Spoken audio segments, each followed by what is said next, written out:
the mega fight to me. Terrence Crawford not the mega fight to me. I'm the mega fight. Once I beat Canelo, and I had that throne, and when I'm the undisputed champion at 168, what y'all gonna do? What y'all gonna do? Y'all gonna be wondering about what's going on next with Jamel Charlo. Yeah, he won undisputed at 40. Yeah, he won it at 47. But then he barking off, he biting a little too much. So he tried to come fight me, and what I do to Canelo might shut him up. What's good, YouTube? It's your boy, Blue Blood Sports TV, back at y'all with another one. So what you just heard was the voice of three-time junior middleweight world champion, who is the undisputed junior middleweight world champion, widely considered by many to be top 5 pound-for-pound best fighters in the world, superstar boxer Jamel Iron Man Charlo. Jamel Iron Man Charlo is 35 wins, 1 loss, 1 draw, 19 wins by way of knockout, 33 years of age, 5'11.5" with a 73.5-inch arm reach. Jamel Charlo is responding back to the constant pressure and the constant conversation and question about him fighting undefeated 3-division world champion, former junior welterweight undisputed world champion, currently the reigning undisputed welterweight world champion, who is widely acknowledged and recognized as the #1 best pound-for-pound fighter in the world, and Terrence Bud Crawford. Terrence Bud Crawford is 40 wins, no loss, no draw, 31 big wins by way of knockout, 35 years of age. He'll be 36 years of age September 28th. Stands at 5'8" with a 74-inch arm reach. Terrence Crawford dominated Jamel Charlo's close friend, stablemate, and training partner, and former unified 3-belt WBA, WBC, IBF welterweight world champion, superstar boxer, who at the time was top 5 pound-for-pound best fighters in the world, still top 10 in my opinion, in Earl the True Spence Jr. Earl Spence Jr. is now 28 wins, 1 loss, no draws, 22 big wins by way of knockout, 33 years of age, 5'9.5" with a 72-inch arm reach. Errol Spence and Terrence Crawford was a marquee fight. It was the most anticipated fight in 10 years. The most competitive fight on paper in the last 40 years, since September 16, 1981, when Thomas the Hitman Hearns took on Sugar Ray Leonard for undisputed in two-belt era. But it turned out to be anything but competitive in the ring, as it was seen on paper, as Terrence Crawford dropped Errol Spence in the 2nd round, twice in the 7th round, then stopped him in the 9th round, and battered him in the 2nd half of the 3rd round, gave away the 1st round, and dominated 4, 5, 6, and 8. And with that said, in that 7th round, he dropped Errol Spence twice. He made sure he made his way over to the corner in which Jamel Charlo was sitting and heckled Jamel Charlo and told him, "You're next. You're next." And had some other words for him. To Jamel Charlo responding back, "You can't mess with me." I'm paraphrasing. So Terrence Crawford, 36, got his marquee fight, widely acknowledged and recognized his talents by the world, is looking for the biggest fights. He's been stating on record before he fought Errol Spence that he was planning to go to junior middleweight 154 and challenge Jamel Charlo to become undisputed in 3 separate weight classes. Jamel Charlo is now daring to be great. He's going to jump from 154 to 168 and challenge 4-division world champion, Mexican superstar boxer, who is the undisputed super middleweight world champion and widely considered the face of the sport of boxing, in Saul Canelo Alvarez, who is 59 wins, 2 losses, 2 draws, 39 big wins by way of knockout, 33 years of age, 5'8" with a 70-inch arm reach. They're going to fight September 30th, Las Vegas, Nevada, T-Mobile Arena. So he's daring to be great. He's going to jump from 154 to 168. So the possibility of Terrence Crawford fighting Jamel Charlo for undisputed has went by the wayside, as the World Boxing Organization, better known as the WBO, has stripped Jamel Charlo essentially of his WBO title. They're going to elevate Australian star boxer Tim Tszyu to the WBO champion, right? So Terence Crawford initially stated that his limit of going up in weight, since he started his career at 130, became a champion 135, 140, and 147, his limit is 154. But he's since changed his tune and said that, you know what, I'll go up to 168 and fight the winner, Jermell Charlo and Canelo Alvarez. I'm more skilled, more talented, I'm a better athlete, and I can beat both. Well, Jermell Charlo is now saying that he's the big dog on the block and that he calls the shots. Once again, Terence Crawford finds himself in a situation where Jermell Charlo is saying, I'm the big dog, I call the shots. Canelo Alvarez is saying Terence Crawford too small and hasn't beaten anybody outside of Errol Spence. Sounds like a lot of excuses because of the talent of Terence Crawford. And the reason I'm going to say that is because they don't see the risk worth the reward. Because if this was Floyd Mayweather, they will be jumping and chomping at the bit at the opportunity. But because Terence Crawford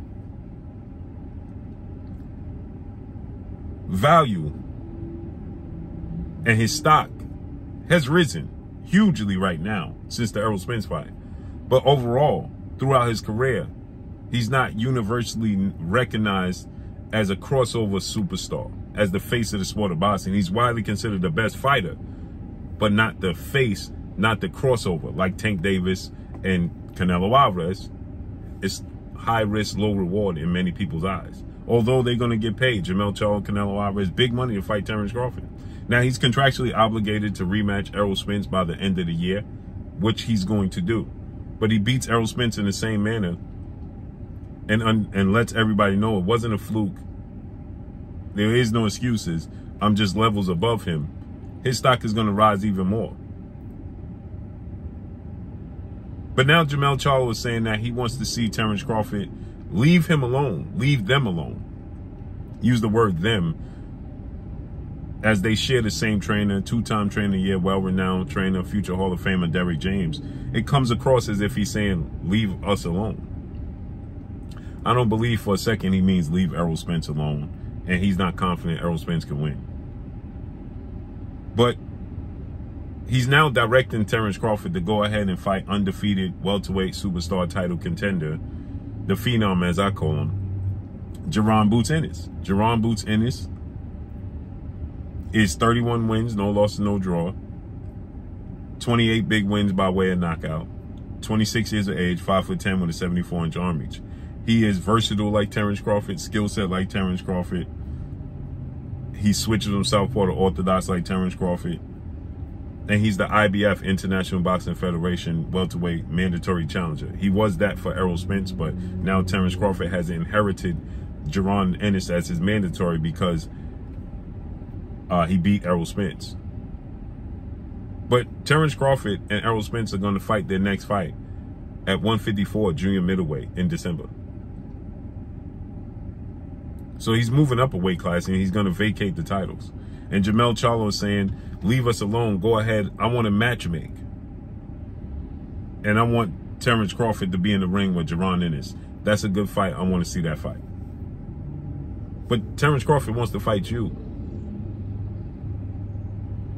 So Jermell Charlo didn't say, hey, Canelo Alvarez, leave me alone. I'm 2 weight classes below you. I got a mandatory in Tim Tszyu. I want to see you go ahead and fight undefeated 2-time WBC super middleweight world champion, Mexican Ecuadorian superstar boxer, the Mexican monster, David Benavidez, who is 27 wins, no loss, no draw, 23 wins by way of knockout, 26 years of age, 6'2" with a 75-inch arm reach, who is Canelo Alvarez's mandatory and is the fight that everybody wants to see and been calling for. Jermell Charlo didn't tell Canelo to leave him alone because you should be fighting your mandatory in David Benavidez. So why is he now telling Terence Crawford to leave him alone and fight Jaron Ennis? Again, it goes back to, like I stated, high risk, low reward. Jermell Charlo is aware that David Benavidez is widely considered and recognized as the best super middleweight in the world before Canelo even made that his division. So he didn't tell David Benavidez to go, Canelo, to leave me alone. I fight 2 weight classes below you. Go ahead and fight David Benavidez, the Mexican Monster. I want to see that fight. That's the fight the world wants to see and clamoring for. Why didn't he do that? Like he's pushing Terence Crawford in the direction of Jaron Ennis. Doesn't make sense, right? Well, it does, because he's going to get paid handsomely to fight Canelo Alvarez. So now he's saying that he calls the shots, and Terence Crawford got to meet him where he's at. He's the shot caller, and after he beats Canelo Alvarez, hopefully Terence Crawford will leave him alone. It'll be a deterrent, like repellent, and he'll leave me alone. Why would you want him to leave you alone? That's a major fight. Then he says, well, the fight could be at 160. I call the shots. I'm not going back down to 54.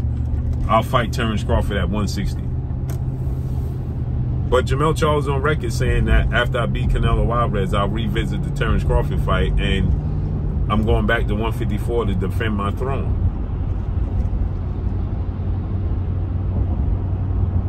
It don't add up. Right? So that's the problem with the sport of boxing, is that once fighters get in position of power, the demands start to become very ridiculous. That's just the truth of the matter. The demands start to sound very duckish. It starts to sound very duckish, like you're ducking. That's what it starts to sound like. It comes across as you're ducking. You don't want to fight with Terence Crawford. Because again, like I said, he didn't direct Canelo Alvarez in the direction of fighting David Benavidez when Canelo Alvarez came knocking. But why is he directing Terence Crawford in the direction of Jaron Ennis? When people are calling for Canelo to fight Benavidez more than Terence Crawford to fight Jaron Ennis. So we just got to sit tight and see how this unfolds.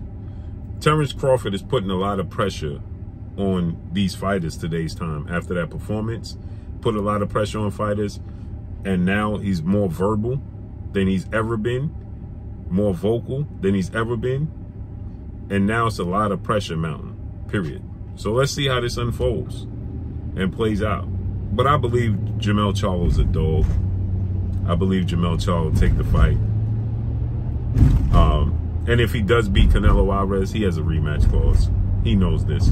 Canelo Alvarez is not going to let him sail off into the sunset without a rematch clause. That's not going to happen. So let's see how this all unfolds and plays out, man. But I was extremely shocked by these comments that he made.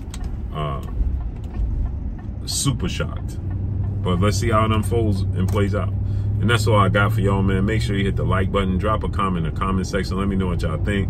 Y'all already know what it is. It's your boy Blue, Blue Blood Sports TV. Hate, like, comment, and subscribe. You haven't subscribed, hit the subscribe button. Hit the like button. Hit the bell icon to get all the new notifications. Follow me on Instagram at Blue Blood Sports TV. All one word. That's all I got for y'all. I'm going. Peace.